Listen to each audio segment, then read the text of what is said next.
Sir shoot ఎప్పుడు నింది sir? Scenes ఏమన్నా ఇస్తారా? ప్రాక్టీస్ చేసుకుంటాను. ఎవరమ్మా నువ్వు? సార్ నిన్న మీరే కదా యు ఆర్ సెలెక్టెడ్ అన్నారు. నేనా? నేను ఇప్పుడే కదా నిన్ను చూస్తున్నాను. సార్ రాత్రి మీతో ఉంటే హీరోయిన్ ఛాన్స్ ఇస్తానన్నారు కదా సార్.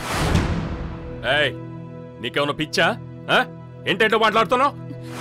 సార్ ప్లీజ్ సార్ దండం పెడతాను, మోసం చేయకండి. ఏయ్ ఎల్లవమ్మా. Sir please sir.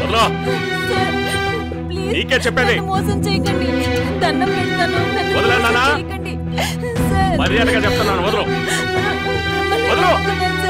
ఏయ్ వదలమ్మా, వదలన్నా. ఏయ్ నీకేం పిచ్చా? వదలు. ఏయ్ ఎవడ్రా అక్కడ? ఈ పిచ్చి దాన్ని బయట పారేయండి.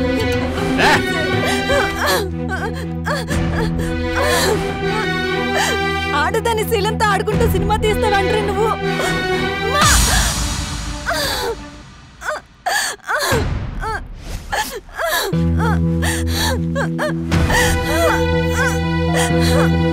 వదలు.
క్షమించక్క, నీ గురించి తెలియక మాట్లాడాను.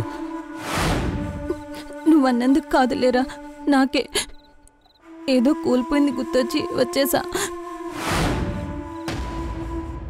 లోపలింత బాధ పెట్టుకుని రోజు పైకి నవ్వుతూ ఎలా ఉంటున్నావు? సినిమా వాళ్ళం కదా, లోపల ముళ్ళ ప్రపంచం పెట్టుకుని బయట రంగుల ప్రపంచంలో బ్రతికేస్తుంటాం.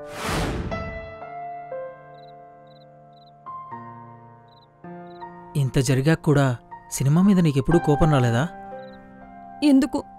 నాకు తగిలినంటోళ్ళు ఎక్కడో అక్కడక్కడ ఉంటారు, మిగతా వాళ్ళంతా బాగానే ఉన్నారు. నా రాతే ఇలా ఉంది అంతే. భయమేస్తుంది రాని. ఎన్నో కథలు తెలిసిన ప్రతి కథ బాధైనప్పుడు అసలు ఈ సినిమా ప్రపంచంలో మనం సక్సెస్ అవుతామా?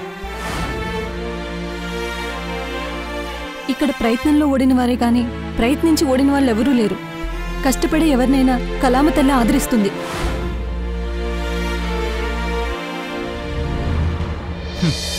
నిజమే, గెలవడానికి ఓడిపోవడానికి రంగుల ప్రపంచం అంటే ఇది ఒకటేనా?